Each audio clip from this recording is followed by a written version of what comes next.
Welcome, ladies and gentlemen, to your Monday. Happy St. Patrick's Day to all of you out there.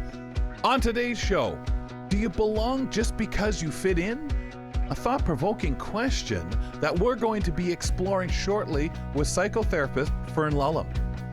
You may be familiar with oil of oregano as an anti-cold agent particularly, but it actually has a lot of other uses and benefits. We get the whole deal with our nutritionist, Julia Karantjas. So folks, may the luck of the Irish be with you today. This is Kelly and Company. I welcome you, no matter if you're checking us out via YouTube, AMI Audio, or the podcast, and of course you, Nisreen Abdel-Majid, joining me as co-host on the program. Well, Niz, I'm not sure luck was with our London Lightning basketball team yesterday. You see, we have enjoyed the nice change in the weather. London was getting a lot of rain. I think you guys out Mississauga, Toronto way were getting the same, right? Yeah. Us and too. The warm I had temperatures. to just wrap my jacket over my head the whole time because I didn't want my makeup to run. Did you get thunderstorms? Yeah. Those are the number one world problems. I can't have the makeup run. Come on. So here I went to go see, and this is another world number one problem. I went to watch the game yesterday, sat there, got in my seat, and I'm waiting and wondering what's going on. Why is it just music playing? And decent selections, a little hip hop, a little 1980s and 90s. Anyway, I digress. So 20 minutes, 40 minutes, what's going on? No announcements, but work being done down on the court. So due to the warmer temperatures, due to the fact this is a multi-purpose facility here in London, the fact is, well, quite frankly, the floor was getting moist because underneath it there's one layer of corking and then the ice for the hockey team to play on. So they lay down the one surface, cover it up, the cork covers it, the court goes down, and basketball can be played. However, due to the humidity, due probably to the fact, and there's a probably technical way because I really don't know, what they do to change over from ice to a court back to ice. But what I do know is somebody's got to have the right answer how to keep the humidity from creating such a problem. So they were literally cleaning up puddles on the floor During of the the arena. game? No, they didn't even start the this game. And then the game got canceled because the team said, forget it. We don't want to take the chances as we're playing that moisture comes back and somebody wipes out. And, that could be a career-ending injury. Yeah, that's fair. That's a fair reason. But did you get your money back? Oh, yeah. You can go, Okay. Well, they moved the game to later today, or That's people what's can change them. It reminded me of a Thanksgiving game in the United States that the NFL had at the old Pontiac Silverdome in Detroit, Michigan, just actually in Pontiac, just outside of Detroit, many years ago when they had the crowd in and outside the temperature was below freezing, everybody inside rocking and rolling, getting ready for the game, and all of a sudden, Nisreen, it started to rain inside. Because everyone's breathing created condensation. So one might argue that wasn't rain, it was spit. Anyway, yeah. Talk about fans getting spit on by their own arena. You weren't going to say it. I said it. I left it to you. Disgusting. Draw between the lines. Awesome. Yeah. Okay. All right. So I guess we should say, Nisreen, at this point, on with the show. This is it. Yeah. So we've all been there trying to fit in, trying to belong, and sometimes feeling like we're stuck somewhere in between. But what's the real difference? And why does it matter? We've got Fern Lulham here to help us figure it all out. Fern, welcome. And can you help us break it down for us? Yes, absolutely. Thank you so much for that lovely welcome, Nisreen. I am thrilled to be here. I always feel like I belong on AMI.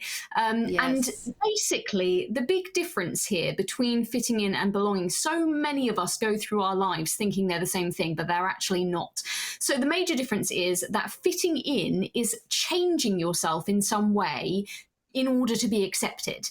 whereas belonging is being accepted because of who you are. So you can see that one of them involves kind of taking something away from yourself, maybe trying to mold yourself to what others expect of you or what you think others expect of you. And the other side of it, actually belonging, is feeling safe enough just to be able to show up and be you and know that people will be okay with that. So I'm wondering if either of you have ever had situations where you've kind of felt that difference, or you've kind of felt like you had to change who you are in order to try and fit in. Absolutely. Oh yeah. I think this is a perfect example for high school. This was me trying to fit in versus actually feeling like I belong there and I'm getting along with other people naturally. But no, it was never natural, because as you said, you mold yourself into being the person that they want you to be, and that's how it felt. I think school is one of the hardest, because you do it a lot. If you're new to something, unless you've already been there long enough, you end up trying to conform. The other place that I felt, especially being disabled, and I think many of us out there will agree, we start work in the work industry often later than our, in the world of blindness, our sighted peers. You could take your course when you leave high school and you know, be very qualified, but struggling to find those workplaces, or at least that was the way history always seemed. You've got to work at a place, you got to learn the ropes. Sometimes the expectation is higher because if you are older, people think you've worked elsewhere and maybe you don't have some of that. So you find yourself mimicking and trying to fit in, trying to find your place. But then over time, you may become that person that belongs there, and you watch others as they struggle. So it's kind of and then you leave, go to another job, and then you go again trying to fit in, Fern. Yes, exactly. And I think that's such a big part of it, isn't it? Is wanting people to like us and wanting to be accepted. And like you say, Kelly, when it comes to things like work, and even sometimes when it comes to just our peer group, we want to feel like people respect us and think well of us, and so that we're not sort of standing out like a sore thumb. And this is a very natural human thing. In fact, psychologists going back years, right back to Maslow, you might have heard of him and his pyramid of needs, this is considered a fundamental human need, belonging. So it is a psychological, emotional human need, something that's almost, you know, as important as food or shelter to us. And that's why it's so...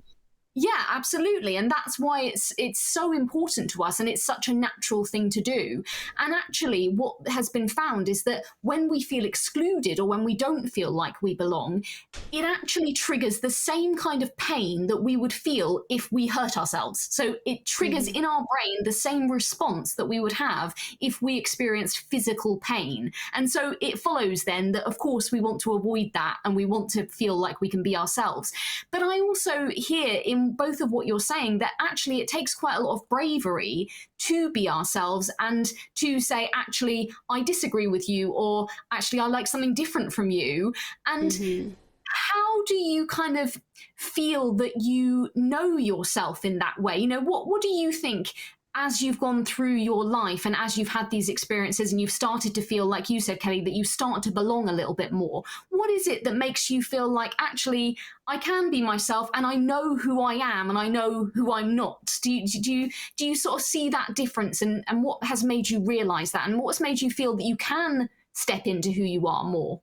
I think it's a trust thing. You trust in yourself that you're not some bad person, unacceptable person. You have confidence in that, which allows you to say, I'm okay with who I am. I'm all right if I'm not everybody's cup of tea, that person that somebody gravitates to, not everyone's going to, and I don't need to be the star here. I don't need everybody to like me. Unfortunately, I think that realization of there are people you may not like, and you may ask yourself, why don't I like that person? That's kind of bad of me. It's but you just don't. And you may try to make up reasons why you don't, but they're just somebody.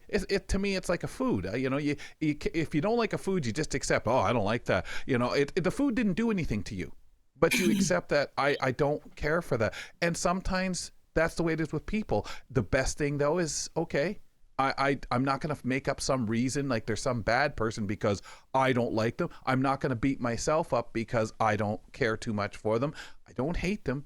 I'm just not gravitating to that person for whatever reason. And sometimes you may not have a reason. And okay, you may be that person that feels bad because you don't.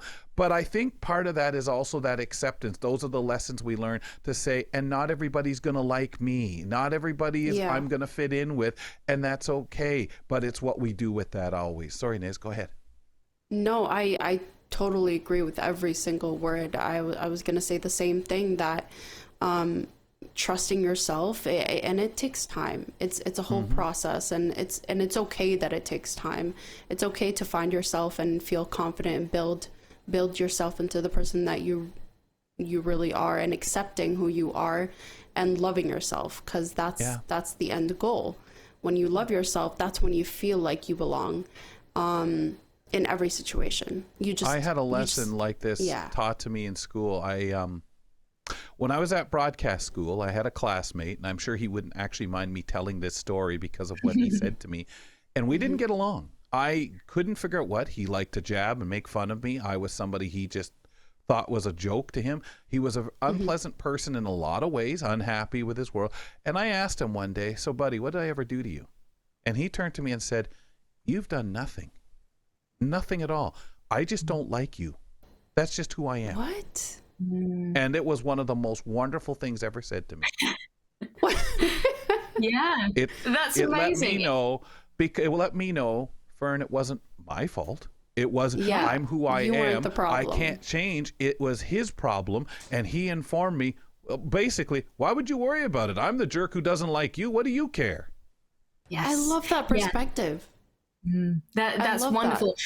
And I think what I love about that the most is that you were brave enough and bold enough to have that conversation, because I think so many of us experience somebody who doesn't like us or somewhere where we don't fit in, and all we do is internalize it, and we never actually take the time to say, like you did, what's the problem here, and ask somebody and get that perspective. Because like you say, actually that was a scary thing, and you could have been in a position where you felt really rejected or excluded, but what it did for you is that it actually provided a sense of relief and a sense of, actually, this is nothing to do with me, this is somebody else's issue here, and I don't have to blame myself.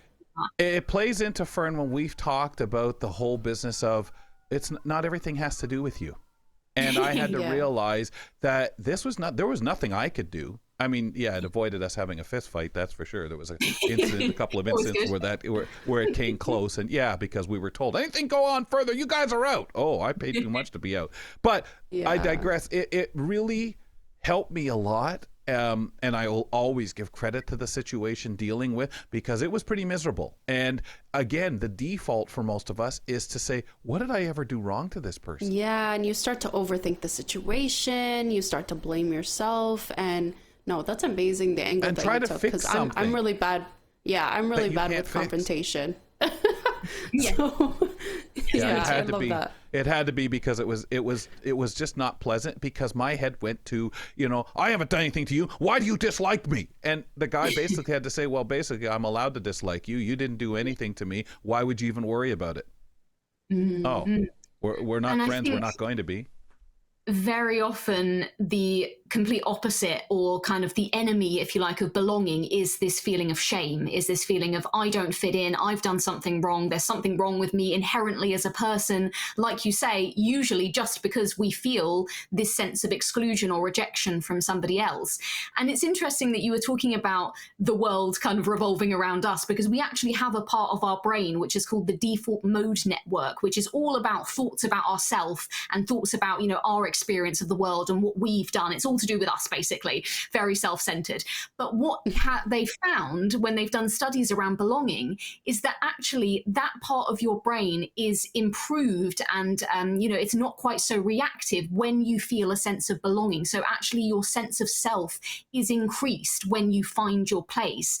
And these days, I think something really important to say is that the online community is such a wonderful thing in terms of belonging, because sometimes you don't know where you belong, or you feel like you don't belong anywhere until you find that tribe of people or that group of people who are like you, and all of a sudden it all falls into place and you go, oh, there isn't anything wrong with me, actually. I just haven't until this point found where I belong, and now I found it, because the world is so much more open to us now, and that offers us such a great opportunity. But Fern, there are people who never reach that are constantly circling, looking for that crowd, even when they in fairness, let's say they actually do fit in, but there's that complex where they're just, and I'm sorry, I'm using the wrong words, forgive me for my unprofessional words there. I don't know how to say it, that they're constantly searching due to that dissatisfaction. I feel very fortunate. A couple of things like that bullying or whatever you want to call it that I was experiencing actually happened because it brought me to a place where I could be lucky enough to not blame myself every time. Well, why don't they like me? I must have did something wrong. I must have said something, or that's a torturous thing, like you said, and very painful. Yes. Yeah, you felt like it was worth it for the end result, that it turned you into the person that you wanted to be.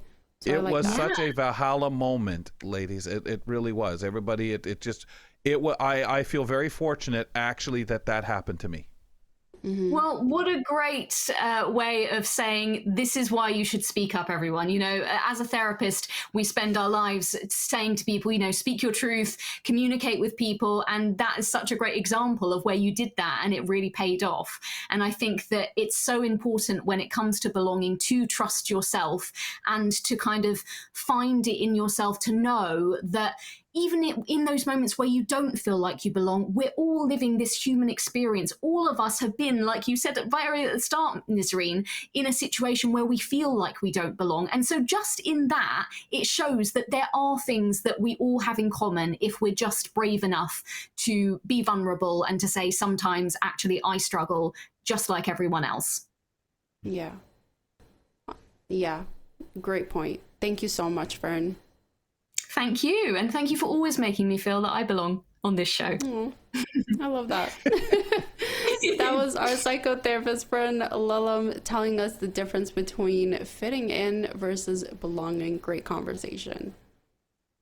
So here's the funny thing. After the person tells you, oh, yeah, you didn't do anything wrong. I'm just that kind of a jerk. I just don't like you. Then you hit them. I didn't want to say that when Fern was there. I'm kidding. I'm kidding. You know, it's interesting because I was asked once to sit on a panel to discuss bullying. And I think in a place like myself, a person, I'm a big guy and people find it almost comical, or used to. And I'm glad we've kind of marched on past some of this stuff. They find it almost comical to think of that big guy or the tough guy or whatever being bullied. It's a mechanism we've used in TV and radio and so on for almost 100 years, right? It's, you know, it's like the mouse that scares the elephant, right? You know, oh my goodness, ha ha ha ha ha. It's funny. And I know that there's times when people take it that way and just kind of laugh it off because they don't really know what to do with it. And I was asked to sit on this panel, and I discussed that because I think people get this idea that as a bigger person, whether you're being bugged by the mouse and stuff like, well, you can do something about it. Like what? Scare the person? Threaten them? Assault them? No, you can't. You can't do any of those things. You die the same way inside other people do, and you're just as confused because you're asking, why are you doing this? Why do you dislike me? Yeah, like, why am I a sport to you? Right? Yeah.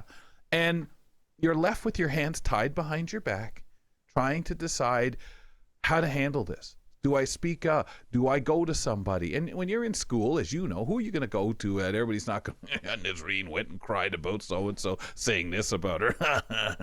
Yeah. And when you're, you know, and I've had a couple of occasions that I would say I'd point to as circumstances of being bullied by people in different positions, including this fella. And in the cases of people with, you know, like, there's nothing you can do. You're in a circumstance, all right? And how are you going to win doing any of those other terrible options I was joking about a while ago? You can't do them. The only thing you can do is try to work it out, ignore the person, stay clear of them, but mostly recognize it isn't you. No one has a right to do that. Even if you're a jerk, even if you're the nicest person and they don't like nice, you know, you don't have a right. If you don't like somebody, coolest thing you can do, ignore them and walk away. Leave them alone. Don't entertain the situation. Yeah. Don't entertain the situation, because I think it's all about that person's insecurity of why they bully you, and it took me a while to to understand that, to accept that, because same thing. I've dealt with multiple situations where I felt like I was the problem. Yeah. And I had one situation, and it was the strangest thing. I was about 12 years old, and I remember going home and telling my father about this guy and the stuff he'd do that bothered me. And my father said, "Oh, he's trying to get your attention." I said, "What? What are you talking about, Dad?" And I couldn't believe, only to realize as the next few years would go along, how much this person wanted that friendship with me. How much they wanted to be a good friend, and their way was to be a bit of a bully. It was thinking that I didn't understand, couldn't relate to, and it was really interesting when you talk about wondering. It's kind of confusing. Well, it is, because we're so used to, what did I do? Why don't you like me? But then this person's saying, "Yeah, man, I enjoy your company," instead of saying that, "Hey, man, I'd like to hang out," or "Hey, you want to go have lunch?" and that kind of thing. Their way was to make fun, to get your attention, poking fun at you. And I just wonder, where the heck does that come from? But again, Nisreen, lucky to have these different kinds of lessons that have been thrown my way. And I've really, I think I've needed them. I think I'm very fortunate because these things, as Fern said, they're so darn painful. They really are, to go through, to terrorize yourself thinking, what did I do, or what can I do? And the backflips, that you try to do when it comes to settling these things. So really cool conversation, Fern. Thank you very much. If you want to check that out, you can do that through the podcast if you missed any of it. And of course, on YouTube. And wherever you go, give us a rating and review. We're looking for members of the disability community to join our AMI research panel, if you would. Our research panel guides us with every decision we make at AMI. That includes programming, media consumption, and accessibility, of course.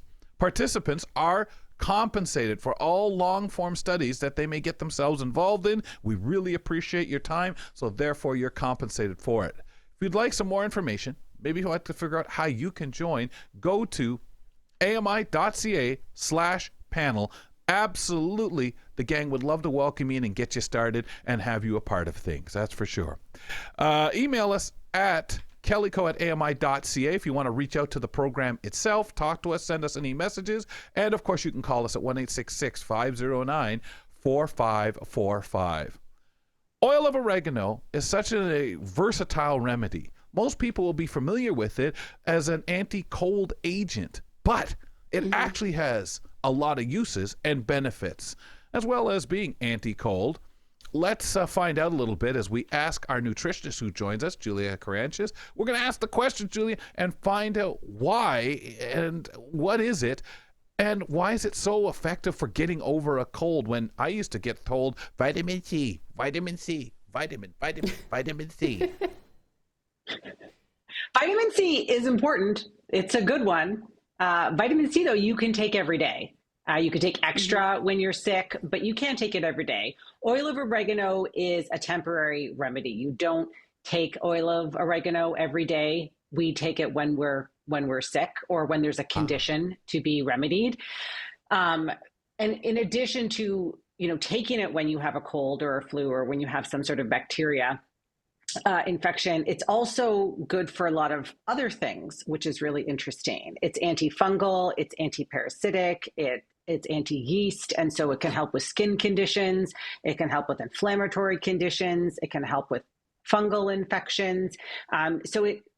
There are a lot of books actually where it talks about all the different ways that you can use it. So it has a lot more uses as opposed to just taking it when you feel like you're coming down with something, which is pretty cool because, it's kind of like this catch-all home remedy that you can have on hand and then use it more than once, which is always nice. Yeah, as a Palestinian, we stick to olive oil for everything. Yeah. Cold, flu, anything, pain, whatever you can think of, you just rub olive oil on it and magically, apparently it goes away. That's how I grew up. In the old days, it was cod liver oil you did that. So, you can use olive oil as like a base oil, as a carrier oil, and add a couple drops of oil of oregano. And you can use them both. Like you can use the oil of oregano to enhance healing properties with your olive oil. And so they can be friends. They can be buddies. They can be used together, especially for topical things. Is there a limit of use for oil of oregano? Do you build up some tolerance, or obviously we hear the word oil? There's so much that we should be introducing to our bodies. What's that? Am I hearing right? So it's the oil of oregano. It's not like olive oil or oils that you would cook with, where it comes in a large bottle and you splash it around. It comes in a dropper. So we're talking pretty small doses. It is antibacterial, and like an antibiotic that you get from your doctor, it doesn't distinguish between good or bad bacteria. And so it's not recommended for prolonged use, especially at higher doses. Right. So that's why we have why I said, temporary. And that's what differs it from something like taking vitamin C, which is a water soluble vitamin that you can take every day. It would be part of a multiple vitamin formula. So water soluble, you just key it out if you don't need it, or you've taken too much, or you don't use it, or you have a bowel movement. Oil of oregano is something that you would take when you need it, or when you're trying to remedy an ailment, not necessarily preventatively or for daily health. Julia, we're going to see if we can sort things out here. You're giving us a little bit of you sound sort of like you should be on Star Trek or something like that. It's really cool noise. You see, Niz, it's funny because I always think that I get really confused of how much you can take of any given thing. And Julia has taught us so much that, there is a limit. And that's what I definitely detected of do you use this and kind of, I don't want to say wear it out or build up an immunity or what. So that's kind of where I went with that. Well, wondering. That's the thing. They say too much of anything is obviously not good, but that's not, I don't know. What's your home remedy that you were told to use for everything? Vicks. It was always something bought like that, not something natural. I mean, the vitamin C thing was everyone's thing for, if you feel a cold coming, take vitamin C, stick to your vitamins, which were the mix of the Flintstone vitamins and stuff. Nazreen was just wondering, Julia, of kind of what the home remedy was. And I said Vicks, or take our vitamins, our Flintstones vitamins. But I think vitamin C was what we always were told. Oh, you're not feeling good? Take vitamin C. As you were saying, though, Julia. Yeah, so I mean, definitely you could take vitamin C every day. The oil of oregano would be short-term use. If you feel like you're coming down with something, if you live in a house with roommates or family and they're getting sick and you are worried that you're going to get it, you can take it for a couple of days to prevent any bacteria that you could be exposed to from festering into something more infectious. And if you are sick, you can take it to help speed up recovery because it's antibacterial, antiviral, but it isn't something that you take every single day. Because it would kill off even the good bacteria. Yeah. It's sort of like the argument we have about using the antibacterial toothpaste, because it will kill off even the stuff you need. Yeah. Exactly. Exactly. Yeah. What's the best way to ingest it? Okay, so it does it's strong tasting and strong smelling. There is no missing the fact if you have a working nose, there's no missing the fact that you're going to somebody's taking it in the room with you. It does now come as a pill, like garlic, eh? If I take it, it comes in a dropper and it comes in a pill. If I take it as a dropper, like an actual oil, I'm a bit of a baby. I have a glass of water ready to go to chase it down. I find it strong. Some people will put it into water and drink it diluted. Or you could take a pill now, which is so convenient. I mean, it does have a smell, but it goes down much easier. I don't know about you guys, but I always prefer a pill. It's just easier, one shot. But anything to mix with water, I hate it because does it come out your pores? Big glass. Is that what the problem is? Or is it actually taking it? Oh God, like the old cod liver pill, oil pills. Yeah. I mean, if you're using the oil dropper, and you crack that seal and open it, and the dropper comes out. I mean, you're gonna know you've opened that bottle. You're gonna smell it. I mean, it just smells like oregano, just very potent. So it's not a bad smell. I would just say it's strong. Okay. Yeah. All right. But it's not foul. So sorry, as Niz was saying, any other ways that you could, can you drop it into food? Yeah, but then I feel like when you put stuff in food with it, it's hard to monitor your dose. Yes. That way. If you want to, it would help with the flavor. I don't know if it's like, effective to use therapeutically that way. Certainly if you put it into water and you just made sure you drank the whole glass of water, it's fine. But then, like, as Nazreen was saying, you're kind of prolonging, if it tastes bad and you don't like it and you dilute it in water, you're just prolonging the uncomfortableness of having to drink it. So, like a couple drops on the tongue, or you just it feels like forever. Yeah. Even when you just like plug your nose and try to drink something, it just does not help. It does nothing for me. I know. Do you get out ahead of it, Julia? You said if you're feeling funny, you feel a cold coming on, the people that snap to the vitamin C and that do the same thing with it, right? You would then, and then would you take it for a couple of days? How do you manage that? Okay. Oh yeah. This, for me personally, if I start to feel that scratchiness in my throat, which is for me, like the first sign that I'm coming down with something, I will start taking it. I usually take it for about 4 days, and then I notice that I'm not full blown sick.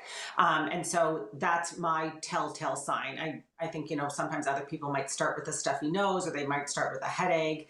And then they know that something is brewing, they're coming down with something. You can start to take it then. And exactly 3, 4, 5 days of taking it, maybe a full week, but you don't need to be taking it every single day. There's no need to do that. Things like your vitamin C, vitamin E, all of the stuff that's naturally that's put in our vitamin, like our multivitamin.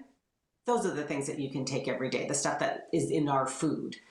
Those are the things that we want every single day on a regular basis. The oil of oregano is that temporary relief when you need something extra. And it's so multi-purpose, so it's a nice one to have on hand. Effectiveness. Do you find scratchy throat or a cold coming? What is the first sign you feel that the oil of oregano is doing something? Can you quantify it or not really? Well, I've only noticed it on myself just because I seem to have a pattern with how I come down with something. For me, it always starts in my throat, and then it's the nose, and then it's like full-blown congestion and a bit of an ache. And so I've noticed this pattern in myself. So then I start to take it the second the scratchy throat happens, because that's the first step of the pattern. And then I'll notice that I will get a very mild congested nose, and then it doesn't morph into something bigger where I'm down and out. That's and do you know how fast it would work? I think it's so hard to say because everybody's so different, and there's so many other factors too with what you're eating and the current state of your health that your body would be in to really. Yeah, I would imagine it depends on people's immune systems, definitely. Absolutely. Right? Yeah, okay. Absolutely. I think it's fascinating how it would work against us. Like if you started but it makes so much sense, but yet when we need it, and you need it to get in there, and obviously it depletes, like you said, 3-4 days. That's enough because it's depleting all your bacteria, the bacteria and the good stuff and everything like that. And then your body has that time to recover with the good bacteria. It's kind of that thing that doesn't necessarily assist the good bacteria. It comes in and cleans house. Yeah. And usually when you're sick is when you like that there's a lot of bad bacteria. So you want it. Right. It's helpful. It's not going to wipe you out. It just, again, you don't take it long term, especially in these really, really high doses. There's no need for it, but it's super effective for those short term remedies. And it's very widely used. It's very common. It's a good one to have in your back pocket for those days when you need it. This way, something wicked comes. Get the oil of oregano to take care of it. Yeah. Ah, yes. Julia, fantastic. Thank you very much. We'll try to work on something with your sound a little bit. We're getting the sci-fi Julia again, but we'll try to get that sorted out. Always love having you, of course.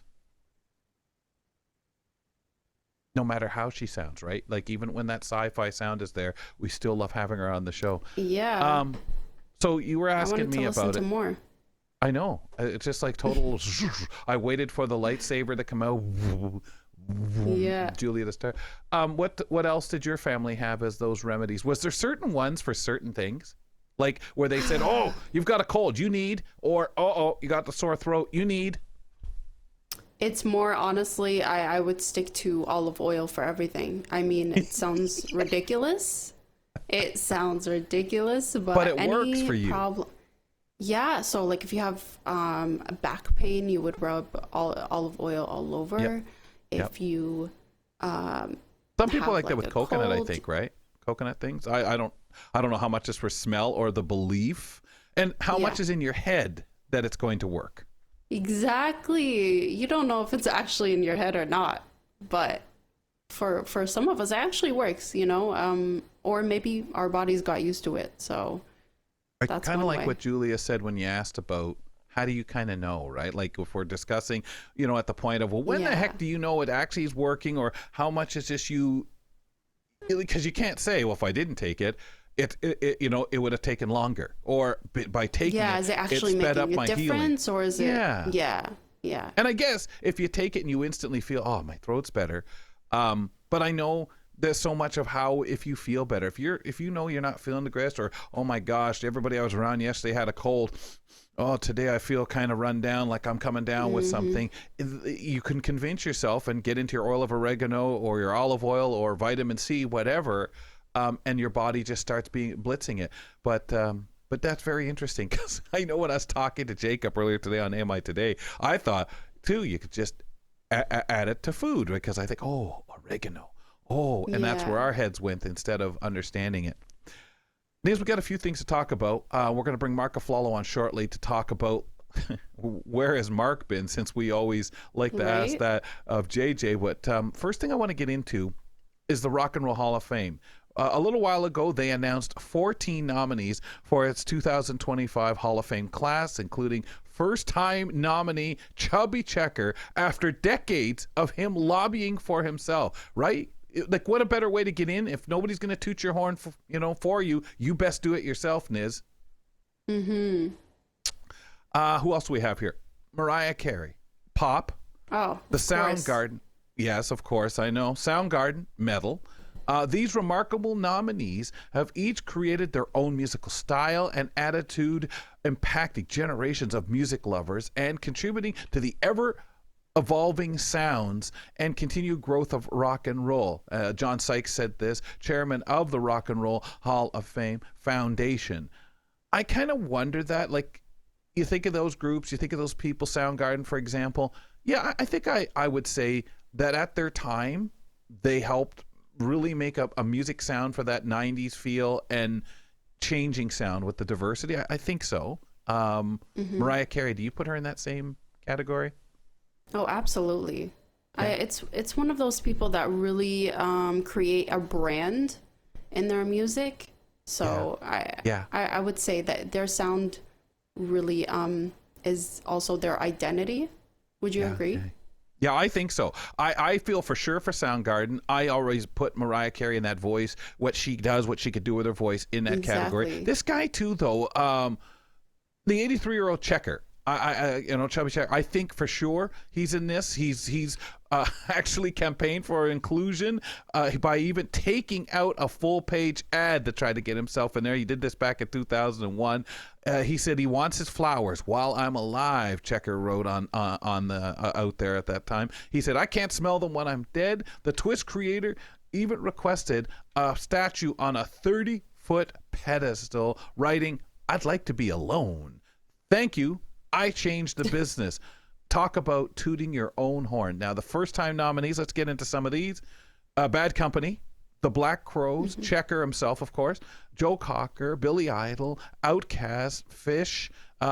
Anything particular about any of those groups that jump out at you? I mean, Billy Idol and Outkast for sure. Yeah, that's who I thought. I thought for sure Outkast, Billy Idol. For sure, yeah. I don't think of so much about Billy Idol, even of course, though he would be, definitely, just because I remember his music for so long and that kind of thing, and I stop and say, oh, shoot, yeah. They join returning nominees, Mariah Carey, Joy Division New Order, Cyndi Lauper, Oasis, Soundgarden, who's been there before, the White Stripes. Industry experts point to Soundgarden as a leading contender. They were the first of the big four grunge bands to release a song, said journalist Lauren Shafter. Chris Cornell, one of the strongest vocalists that we've ever had in rock and roll. And of course, we're afraid that it'll be quite some time where someone with the same kind of range comes around. The Rock Hall will announce other nominees in April, including special categories for musical influence and musical excellence. The ceremony will be in Los Angeles this fall. So really interesting stuff. I want to bring Marc Aflalo in on this, who's just returned to our show, handling things in behind the scenes. Marc's been really busy. We'll get to that too in a moment. Marc, anything you've heard in this or read with this as a musical fan that jumps out at you? That not really, guys. Honestly, like I'm more of a lately, especially I'm more current, unless it's Metallica, of course. Mm-hmm. Yeah. No, I agree with you. I agree with you. And it's Chris sad. Cornell, though, right? The Chris I feel Cornell thing. embarrassed. Yeah, Chris Cornell. I mean, his voice is legendary, right? It's really one of those historic voices that no one's ever going to be able to emulate, and it's one of the ones that I guess does stick out. Yeah, I think so for me. I mean, I do feel Soundgarden has a sound, but they're not new to it. Mariah Carey, not new to them. Chubby Checker to be 83 years old and just say, man, it's about time, let's go. But that puts his hits. When you think about it, he was like 16 with the twists and everything. Like when you look at when the song came out, oh my goodness. Marc, glad to have you back with us, of course. And people, if you want to keep involved with the show, by the way, follow us on Instagram and Twitter. We appreciate it at Kelly & Co. AMI. Marc, last week on Stephen Scott's, I think it was his X page, or his X account, an interesting picture came out that we're going to talk about in a little while. Yeah, really interesting. So we'll get into that in a bit. Where have you been, Marc? I heard you started with hockey in Boston not too long ago. And it started actually in Montreal, guys, because Four Nations Face-Off, the NHL Four Nations Face-Off, which replaced, I guess, the All-Star game this year. It's their attempt at bringing back a World Cup of hockey. It was split between Montreal and Toronto. So there were 4 games in Montreal, 3 games in Boston, with the final in Boston. So I started here. It was, of course, during the snowiest season. We had the 2 snowstorms on the East Coast. So that was always a fun thing to deal with. My car only got stuck in the snow twice. But that was a lot of fun, obviously, here in Montreal. And then, of course, the trek over to Boston. I'm going to throw a picture up right now of just the Four Nations at TD Garden. It was just electric, guys, to be part of that. It was insane. You know, these events are an opportunity for the NHL to throw on a show and test technology like the projection they had on the ice that they've not done before, which is pretty cool. So it was pretty electric being in that building, especially with that Canada win in overtime like they did. That looks amazing. It's a great opportunity. On your level go ahead, Marc. I'll let you finish. And no. I was going to continue in my journeys, but you go ahead. Yeah. I'll let you finish. Well, I kind of wanted to know what it was like as we were having all this tariff discussion, the U.S. administration and the hassles. We have what turned into, like you say, 4 countries playing together, all NHL players, and doing this kind of thing, which was amazing. Amazing that the NHL teams, the ownerships, allowed these guys to get out there and actually play, not like the All-Star game you see in basketball and so many others that really have to visit what they're doing and maybe get rid of this stupid game stuff. But this really brought it back for a lot of people. Marc, we know there's so much turmoil that's been going on between Canada and the United States. In your feelings being there, and I don't know if you can quantify it that way, I know Canada, a lot of hurt feelings. Americans probably kind of more hurt feelings of, what are you booing our anthem for? Because I'm not sure they would understand being consumed with so many other things. How did you feel that affected at TD Garden? Anything, or were you just kind of removed from that, really? You know, we were kind of removed from it. There was a lot of conversation in like the press gallery and the media areas about the booing of the anthem specifically.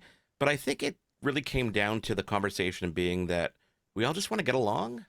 Like, this is a perfect example of celebrating the world and hockey and a sport and a common ground between people, no matter where you live. And a lot of people do follow the boos and just do it for whatever reason they want to, whether it's educated or not.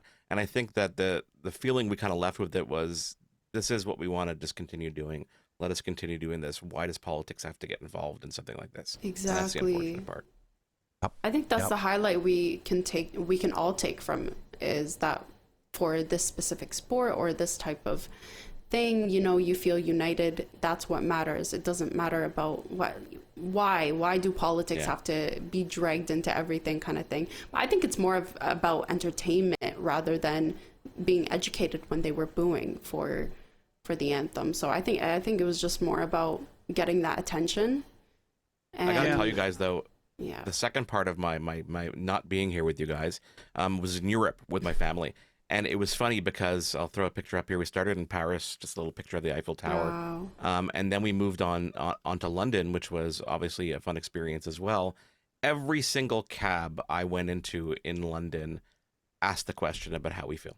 Every single cab driver was wondering how the soap opera is unfolding in North America and wondering how it's going to implicate them. And it was just entertaining conversation to get different perspectives. But it's also fun to be on that side of the world where it's not the only thing that's on the news all the time. They have other concerns in other places. And even if you watch the American news, obviously it wasn't number one concern about tariffs on Canada or Mexico. They have so much else to worry about what's going on over there. But I do think Canada winning was kind of that one thing at a really low point for Canada we needed. And I hate to say that because like Nisreen said, it'd be nice to leave that out of there and just, stick to, as you guys were commenting, on the sport itself. So really interesting, especially knowing because so many of us always think, oh, it's Canada. The rest of the world forgets kind of, we pale in comparison. Mm-hmm. So we know that you did so much, Marc. Did you get some much needed time off though? Going through Europe isn't really what I'd call relaxing when you're trying to get from site to site to site to site. Plus, I have Isn't that funny though? It is. We wanted to do it because we knew that going south, going somewhere warm, is always hit or miss March break. You never know if it's going to be hot. It could be raining. And we were tired of doing it because the last couple of times we did it, we were disappointed. So we said, let's go to Europe. We know what we're getting into. The weather's nice. It was like 10 degrees. You wear a jacket at night. You don't during the day. But in terms of relaxing, no. I mean, more steps than you could possibly think of. Lots of sights. Saw a couple shows. I surprised my daughter and brought her to see Phantom of the Opera. She loves Phantom, so we went to see it again. She then went to see Wicked. And my two takeaways from this trip, okay? Number one is McDonald's is way better in Europe.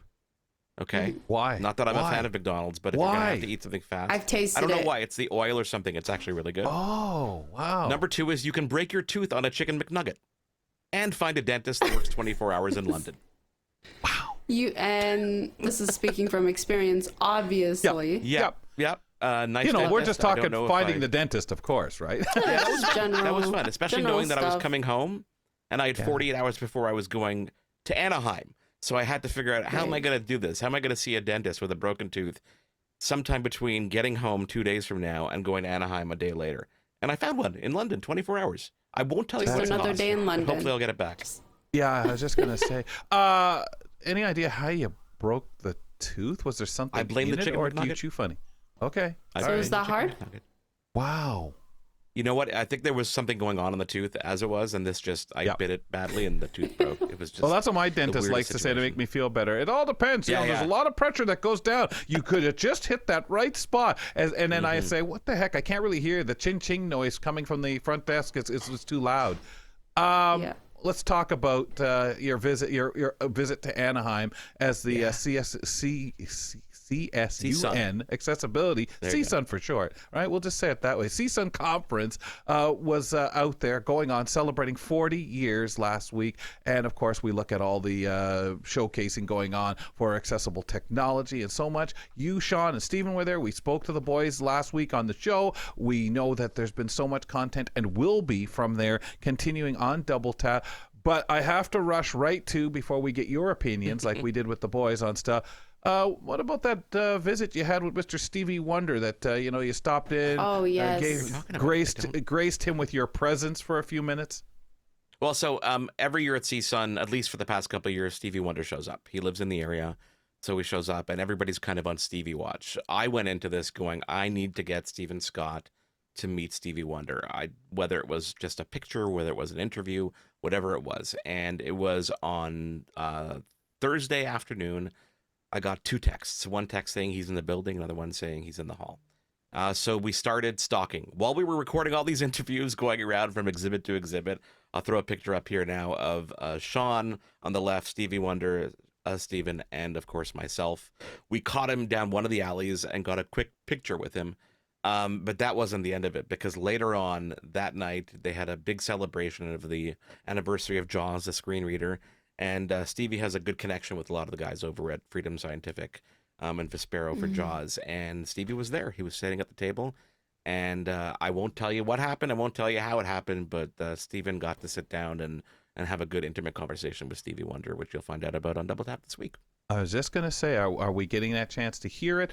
I envision now Stevey Wonder being a relatively regular visitor, or at least for sure a listener, checking in, giving comments and stuff like that to the show. So fedora's off to you guys, and Stevey Wonder, what a coup.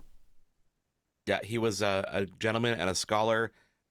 Didn't talk much tech, a lot of gospel from Stevie, but all from the heart. Very much so. That's what I understand from people who have met him. And we had a lot of fun with Jacob Szymanski, because Jacob was just so jealous when he spoke to Stephen about it. And it was lots of fun to kind of get Jacob and pull his leg about it. I told him when I met Stevie, we had a good what? You too? And I said, no, I'm just kidding. Yeah. But it was I would have had the same reaction.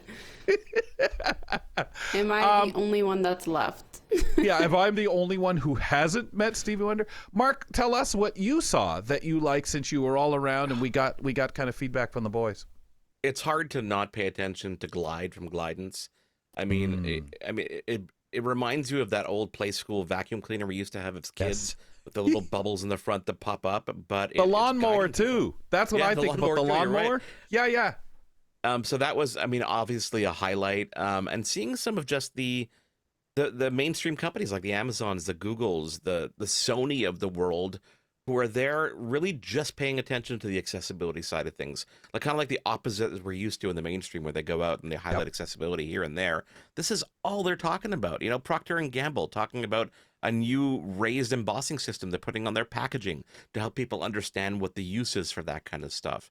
Obviously, you know, Sony was super impressive because they've got screen readers now built into their cameras, and even obviously the televisions and stuff like that. You know, Google was showcasing everything they do, and a lot of these cool companies like a Werewolf that make these rugged canes for people who are hiking and out there on the road.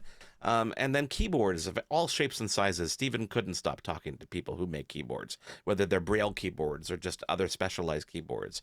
That was always fun. So, I mean, I couldn't pinpoint just one thing in terms of experiences. You know, Stephen had a chance to sit down with Mike Buckley from Be My Eyes, a great conversation, as well as their founder, Hans Wilberg.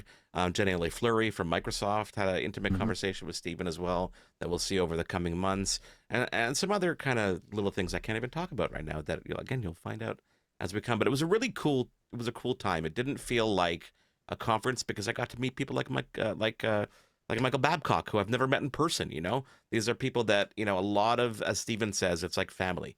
You come to these events and you meet all these people you talk to on a daily basis, finally face to face. And that was really the magic of it all.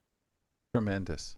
I'm curious because we asked the guys about the departments, right? For so many of the companies you've mentioned, they have now the accessibility departments. When you went to these tables and spoke, and they were very happy to show you, hey, look at what we're putting on our packaging, some kind of Braille, or what outside of the glides and devices that we know the companies are doing stuff for the disability community. I'm thinking the Googles, I'm thinking everybody or Sony, let's start with that.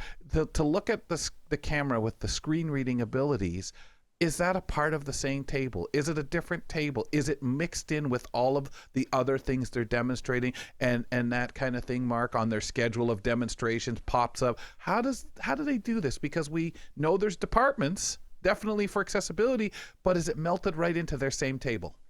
In this particular aspect, they had a giant footprint. Same thing with LG and some other brands like Samsung. It looked like a CES showcase where you'd see TVs in one portion, you'd see cameras in one portion, you'd see headphones in one portion. But every portion and every display wasn't about, oh, these are headphones, these are TVs. It was about the accessibility on those devices. That's all they were talking about. The rest kind of came with it. It came with the package at the end of the day. So on the on the front, if you walked in, you'd say, okay, look, TVs, cameras, whatever. But when you spoke to somebody and they did the demonstrations, all it was about the accessibility and how it makes everything accessible across the board. Nisreen, can you think of people, yourself, a screen reader on a camera for filming and getting that support? Like I think of people I know that are taking journalism who are vision impaired, and things that now in the market of broadcasting of any kind, you got to be able to work a camera. Yeah. Isn't it remarkable how far we've come, though? I know we often say that it's about time, but when you think of these accessible devices, you think, wow, like we're here. Remarkable. Really incredible. Marc, what's the latest on Glide? Do you guys see it being something quick and really special? Real quick. Oh, it's super special. Everybody is amazed when they see it. And they're on like version number 4 now, and people who came and saw it last year are seeing it again and seeing how it's just working autonomously. They're really close. That product's going to be in people's hands, I think, before the end of this year. I'm excited about it, just to see how it falls out. Marc, talking to us about where he's been and finishing up here with CSUN. Niz, we'll talk to you tomorrow on the show. Check out our podcast, folks, on your platform of choice. Please give us a rating and review. Remember, we're on YouTube as well. You can check out our content out there. On the next show, this new 6-part documentary series is set to air on AMI TV. Get Hooked is the title. It's an invitation to explore diverse joy in nature and redefine what it means to fish. The show follows Canadian angler guides sharing their use of fishing as a lifeline for mental health and well-being. We'll talk about it on the show and explain. Fedora's off to you. Have a great day. Thanks for tuning in to Kelly and Company. Follow us on all social media, and don't forget to like and subscribe to the channel for more.